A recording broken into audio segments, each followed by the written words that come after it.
cuando hablamos dentro del marco de este reto, la creación de una guía de gestión de riesgo conductual de corrupción. En el histórico hemos tenido guías de gestión de procesos, los riesgos por procesos, los riesgos por procedimiento. Sin embargo, ¿qué representa el reto del pie forzado? Fue parte de una conversación, una socialización a visión que tuvimos en el año 2022. Hacia dónde debíamos encaminarlo, porque ya el Estado tenía gestión de riesgo, sobre todo con el tema de riesgo político, de riesgo reputacional. Hacia dónde encaminarnos para poder proteger la administración en la medida en que lo hacemos bien. Y eso nos llevó a nosotros querer comprender qué es un riesgo conductual, hacia dónde va eso. Y para eso, conversar con ustedes, yo pienso que es hacer silencio y escucharle. Muchas gracias, maestro, por compartir con nosotros esto. Bueno, gracias, Giovanni. Gracias, doctora Milagros Ortiz Bosch.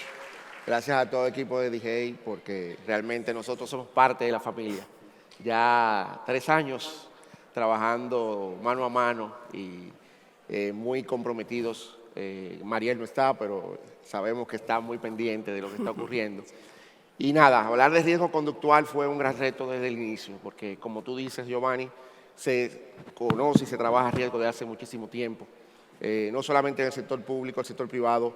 Hablar de riesgos es ya, digamos, parte del pan nuestro de cada día en múltiples sectores, como el sector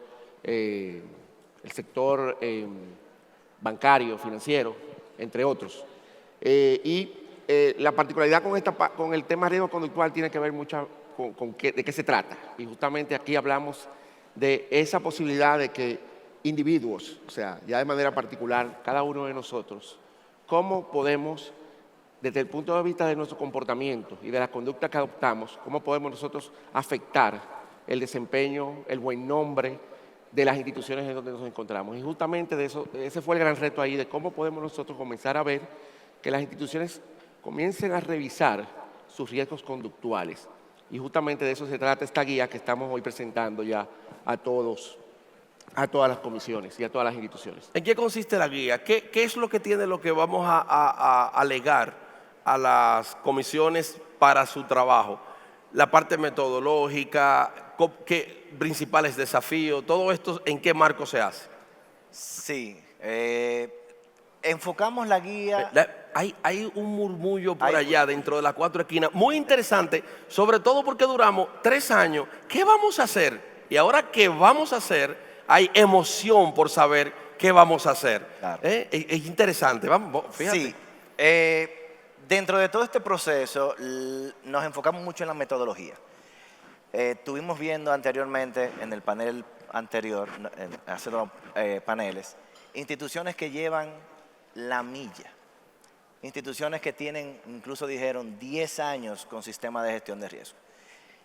No todas las instituciones que están aquí presentes tienen ese conocimiento. El know-how. El know-how. ¿Qué estamos haciendo con esto? Lo que quisimos fue crear un instrumento de fácil acceso, fácil entendimiento, para aquellas instituciones que tuvieran conocimiento y para aquellas que no tuvieran ningún tipo de conocimiento, que fuera la primera vez que trabajaran con riesgo. Una metodología paso a paso, donde cada paso da un resultado, un producto final, que es el insumo del siguiente paso. De forma tal de que no querramos, como el buen dominicano, coger atajos. Porque cuando cogemos atajos... La cosa de que, ¿cómo es? Ponlo ahí. No, espérate, que eso es para lo mismo y manda lo mismo. No.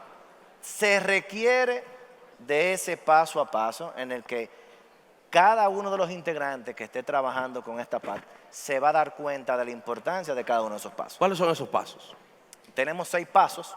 Hay un primer paso que tiene que ver con lo que es la parte de la identificación del contexto, o lo que es el alcance, que en muchas ocasiones, y es parte de los retos que tenemos, vemos el alcance de una institución y decimos, bueno, aunque tengo múltiples localidades, voy a trabajar solamente con la cabeza.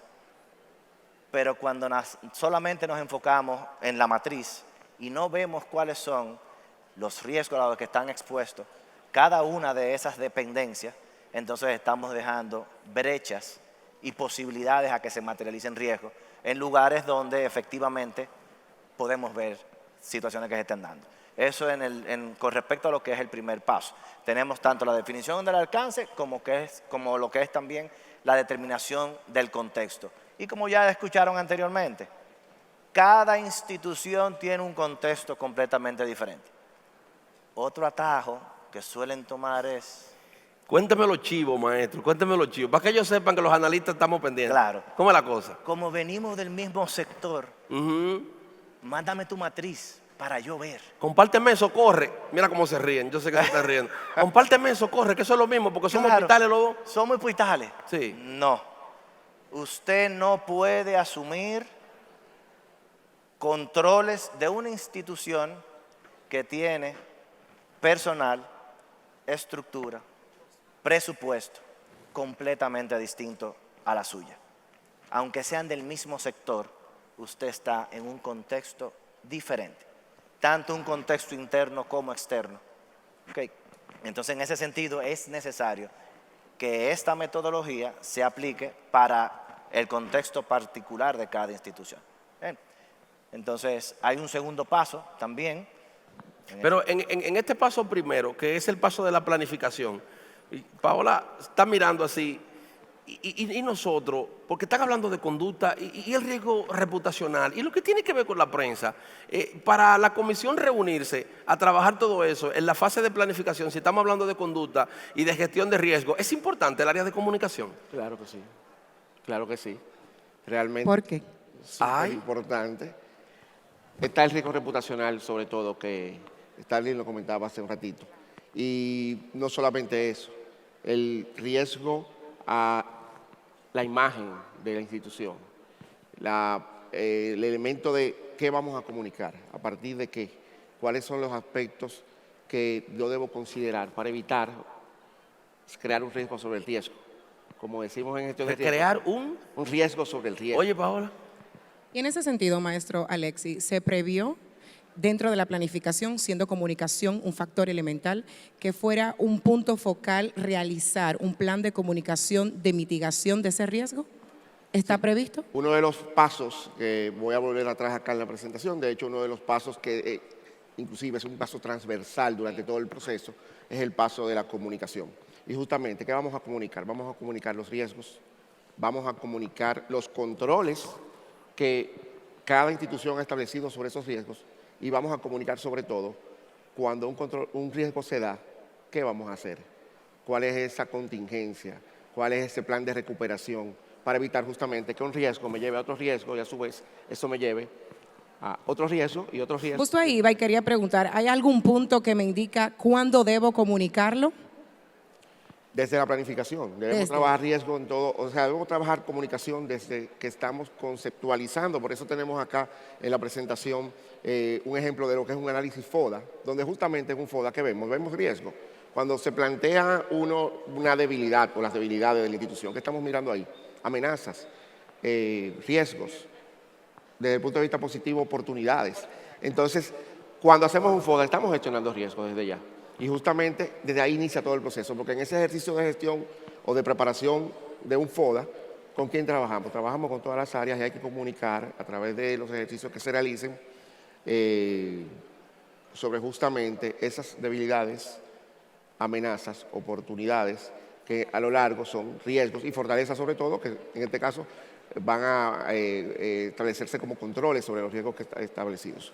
Y más allá del proceso de planificación, ahí sería bueno quizás preguntar cómo se genera esa interacción de integrar al equipo de comunicación dentro de las instituciones como parte de todo el proceso que lideran las comisiones, que no necesariamente está implicado en todos los espacios. Sí, parte de todo este proceso y la comunicación, por eso se ve de manera transversal, es que esto no es un trabajo que se va a hacer escondido en una oficina, sino es una integración. Momentito, maestro. Usted me está diciendo que esta guía recomienda que no se haga en una oficina donde nosotros somos los que sabemos. Exactamente. Porque soy yo el que sé. No, ahí es que está. ¿Y qué es lo que usted me está diciendo? Yo no estoy entendiendo. Lo que estamos diciendo ahí que así como la gestión de riesgo debe ser transversal, debe apoyarse en un sistema transversal de comunicación interdepartamental donde participen cada uno de los niveles donde aquel que está, como decimos por ahí, en la candela, que es el que conoce qué son lo que está sucediendo, a qué está expuesto,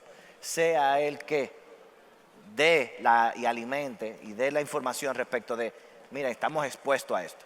Entonces ahí hace sentido el poder tener no solamente una comunicación hacia lo interno, donde recabemos la información de cada uno de nuestros colaboradores, sino que eso va a tener un impacto hacia lo externo.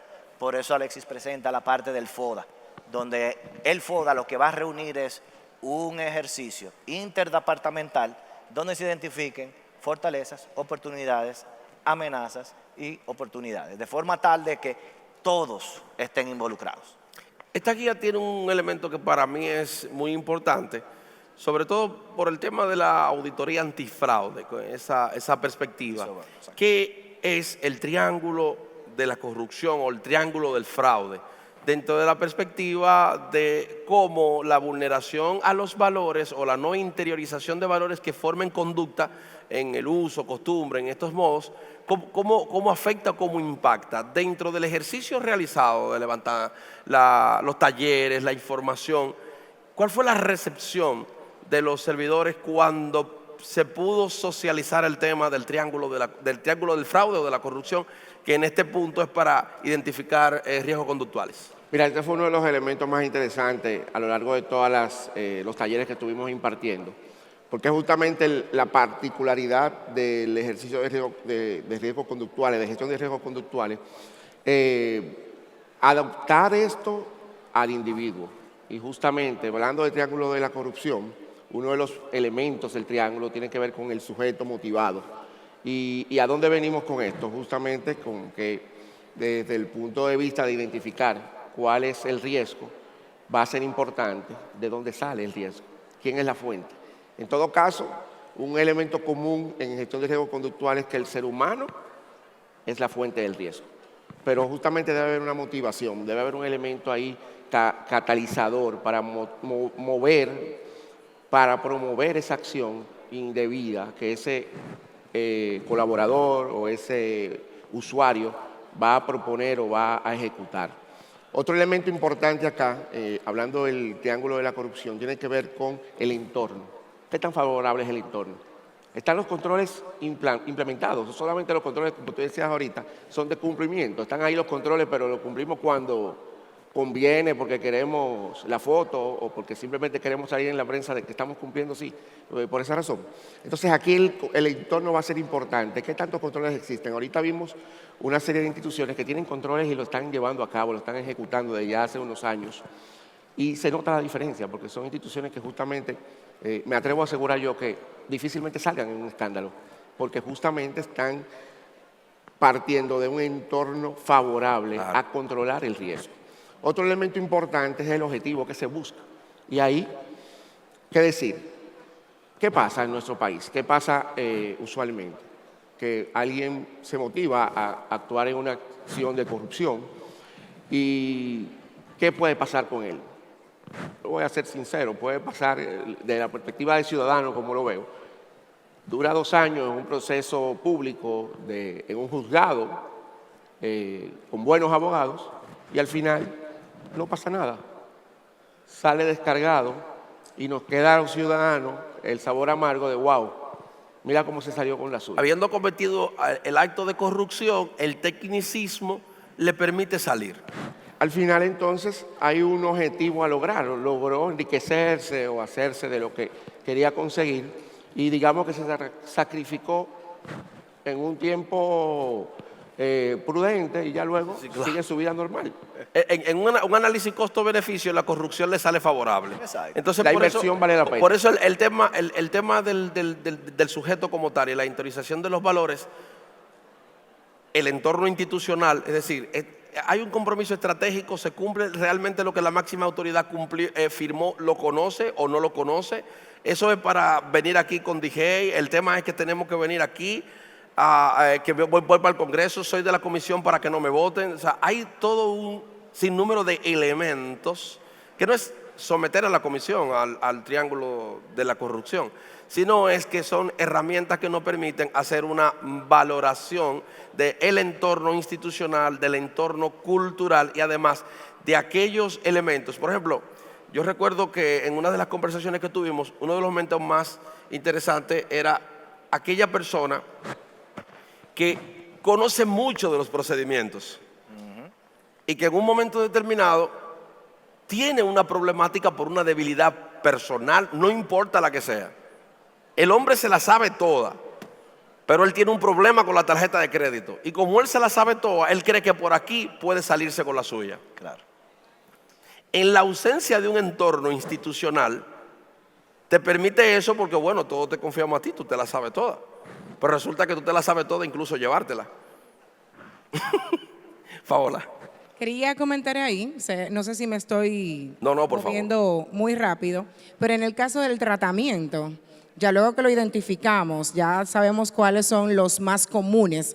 En el caso de la conducta, hablamos de riesgos conductuales. Tratamiento, ¿es un medicamento que se le da al personal? Háblenme de eso. Es un control ¿Cuáles de son los televisión. tratamientos? Exactamente. Porque pienso, es una píldora que ya detecté porque es la conducta del servidor público. Es sarcasmo. Mira, ¿Cuáles son esos tratamientos? Esto es algo, digámoslo así, no es tan común, es algo incluso hasta psicológico porque estamos hablando de la conducta humana. ¿A qué nos referimos con esto? Y voy a tomar un poquito lo que estabas diciendo. Todos los seres humanos tenemos necesidades infinitas. Escuchen bien, necesidades infinitas. Hoy día nos sentamos a pensar y salimos de aquí con miles de necesidades. Oportunidades para saciar esas necesidades no son muchas. Entonces, ¿qué es lo que pasa? En el momento de que tenemos nosotros la responsabilidad como organización de establecer un tratamiento, es decir, un control, tenemos que tomar en consideración esas incluso potenciales necesidades que pudieran motivar a ese sujeto que dice, yo soy incorrompible. Entonces, partiendo de ahí, tenemos que ser sumamente creativos para poder llegar a ese punto, porque estamos hablando no solamente de la tarjeta de crédito, Claro. estamos hablando de la cuota del vehículo, estamos hablando del colegio de los muchachos, que no me alcanza.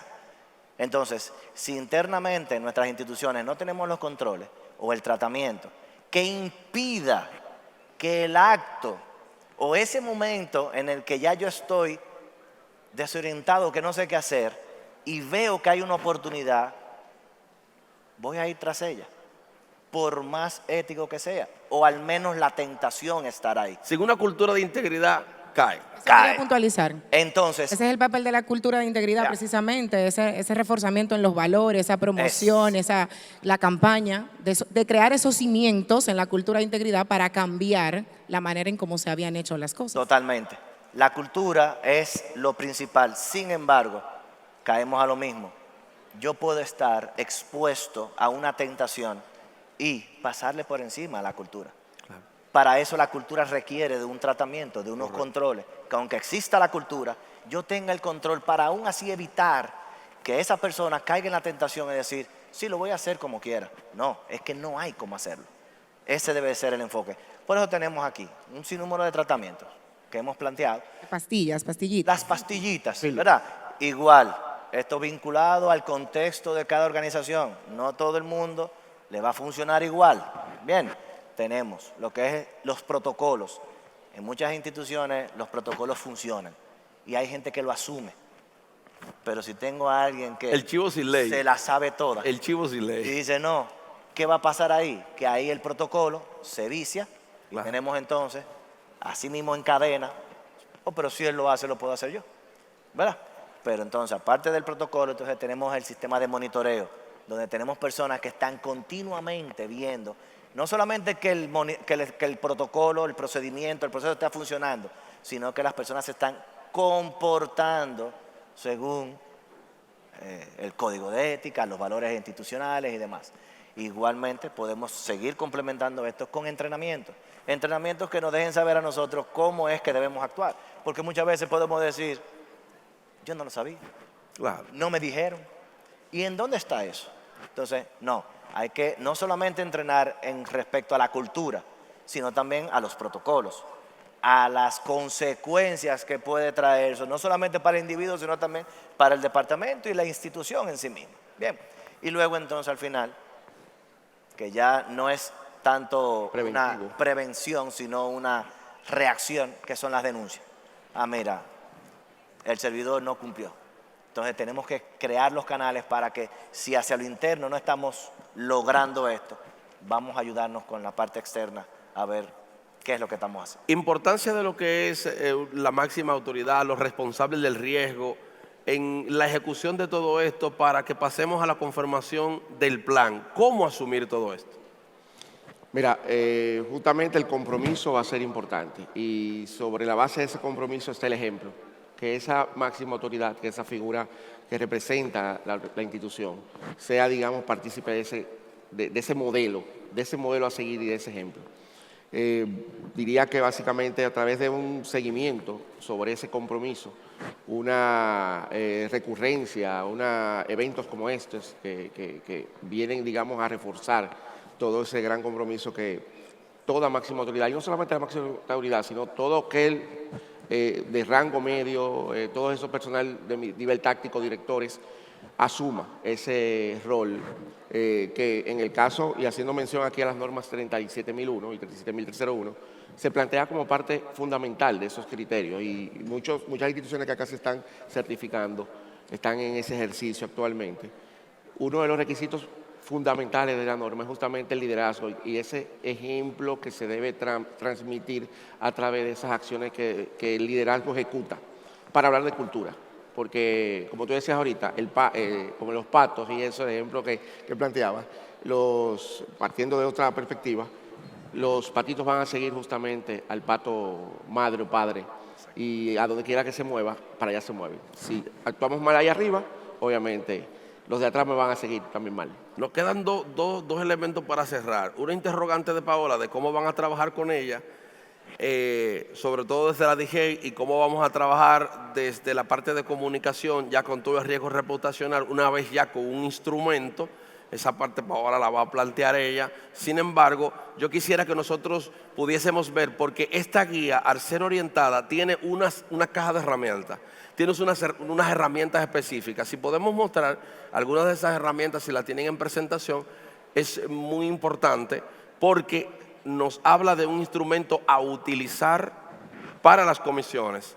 Entonces con eso yo lo dejo en las manos de Paola, que le va a tirar dos después sobre todo lo que tiene que ver la parte comunicacional, el riesgo reputacional y cómo desde los DIRCON, las direcciones de comunicaciones, en trabajo con las comisiones, podemos nosotros desarrollar estas estrategias. Sí.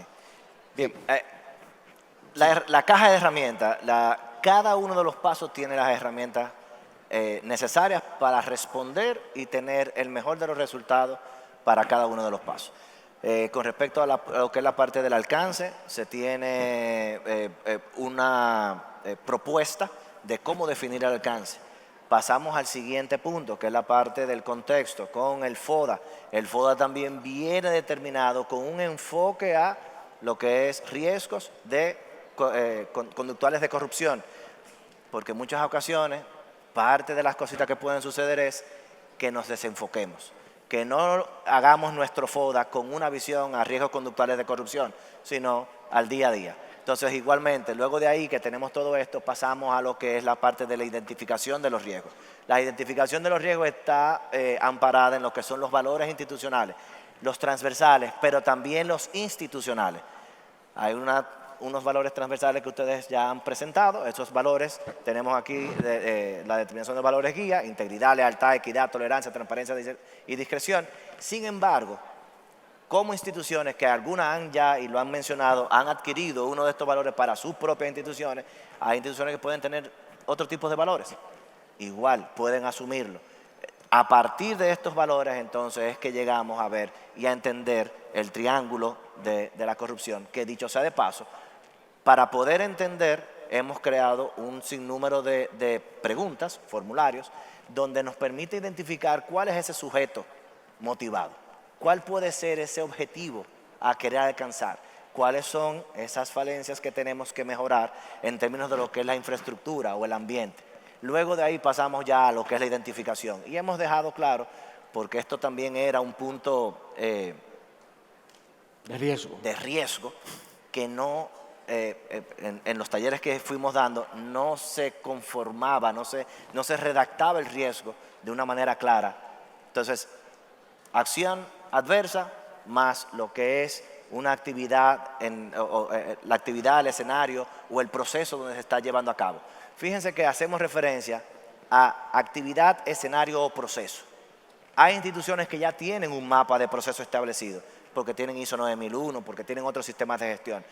Pero aquellas que no lo tienen, sí pueden darse cuenta en un área, departamento, cuáles son las actividades o los escenarios en los que se puede dar esto. Entonces, redactándolo de esta manera, podemos llegar a lo que es el riesgo. Luego de ahí pasamos ya a lo que es la evaluación, donde establecemos un sinnúmero de preguntas y formularios que dan un resultado, tanto para lo que es la probabilidad como para la consecuencia, para que no estemos infiriendo en términos de probabilidad entendemos que eso se da poco aquí. Eso es algo sumamente importante. No es lo mismo decir eso nunca ha pasado, que eso nunca lo hemos identificado. Cuando yo no lo he identificado es que no he hecho el trabajo, no tengo una herramienta de monitoreo para decir a ciencia cierta si se ha dado o no. En muchas ocasiones decimos, eso aquí nunca ha pasado. Entonces, esa probabilidad la tenemos también categorizada con un nivel de impacto, tanto reputacional, lo que es también el impacto financiero, laboral y demás, que lo tenemos también con sus parámetros que no se salgan de ahí. Luego que tenemos esto en evaluación, que también es parte de la herramienta, pasamos a lo que es la parte del tratamiento. Los tratamientos ya lo acabamos de hablar, esa medida que va a hacer que el control, el riesgo, cambie. Luego de esto es necesario ya la parte que tiene que ver con el monitoreo. Con la parte del monitoreo también dejamos dentro de lo que es la guía un sinnúmero de herramientas, acciones de monitoreo, lo que es la determinación del responsable, lo que son los planes de acción para que eso que se dijo que se iba a hacer en el tratamiento realmente llegue a buen término. Hablar de la matriz, que también es parte del instrumento o de las herramientas, como el fin, eso es una equivocación. No podemos decir que el final de todo esto es llenar o completar la matriz. Es hacer que el control que se identificó ahí se ejecute, se lleve a cabo.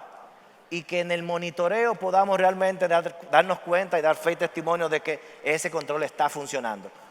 Todo eso está dentro de lo que es esa caja de herramientas. Todo debidamente especificado, pautado, fácil de entender. O sea que está qué, cómo y en DJ diremos cuándo y dónde.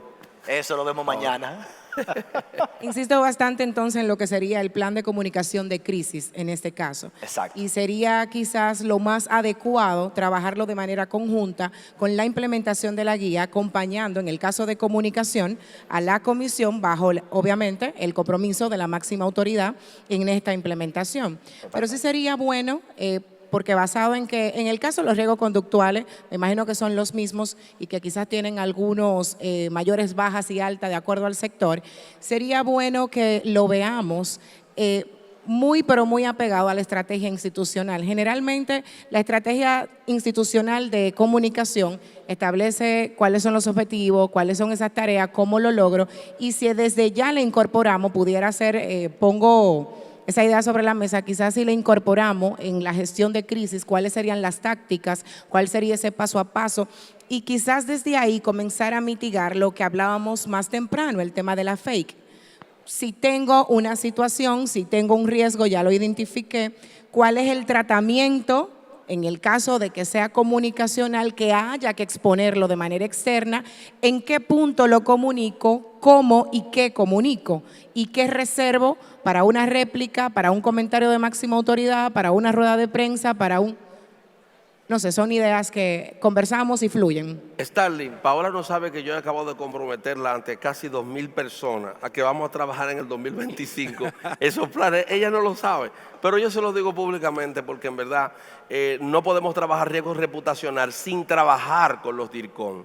El trabajo de las comisiones es estimular un cambio al interno, no hacer. Aquí no hay una cuestión de que esto es de la comisión, el otro es del otro, porque la comisión es institucional y siempre ha existido de los maestros, de los profesores, el escenario y la motivación para que esta guía sea un paso a paso de cómo integrar un todo dentro del marco de la institución y que cada uno de los elementos importantes, como son el riesgo, los controles, el resultado final, tenga una sola conclusión: creación de una cultura de mitigación de riesgo, porque gestionar riesgo, Paola, Señores, es integridad. es integridad. Muchas gracias. Bueno, muchísimas gracias a los maestros Alexi y Marco. Giovanni. Esta invitación de Giovanni en este panel evidentemente fue una emboscada a los equipos de comunicaciones. Él hizo el mea culpa, pero como todo lo que se ha gestado desde aquí, Dominicana Sin Corrupción, por ejemplo, y lo pongo de ejemplo, todas las instituciones que pueden realizar, gracias Giovanni, pueden continuar. Todas las instituciones que están participando reciben el apoyo de las direcciones de comunicaciones para la realización de los productos audiovisuales que exhiben en el marco de la campaña. Y creo que sería un compromiso más asumirlo, participar, involucrarnos, porque la creación de esta cultura es responsabilidad de todos. Entonces, más tarea para comunicación. Otra tarea más, importantísimo también, y ahí un apunte que pueden transferir a los DIRCOMES. Precisamente esas herramientas, esas construcciones de esos mapas se constituyen en un factor, en un elemento importantísimo para la construcción de esos posibles escenarios que son fundamentales para la redacción de un manual de crisis que pueda precisamente pues mitigar y acompañar toda esa ruta también. Insisto, Paola, desde mi parte el agradecimiento a todo el equipo de comunicación de la DIGEI que hace posible el flujo y los procesos que vamos desarrollando. Decir algo, así como hemos ido construyendo Dominicana Sin Corrupción en equipo, también hay una parte importante en esto, y es que las comisiones tienen que aprender que dando es enseñar.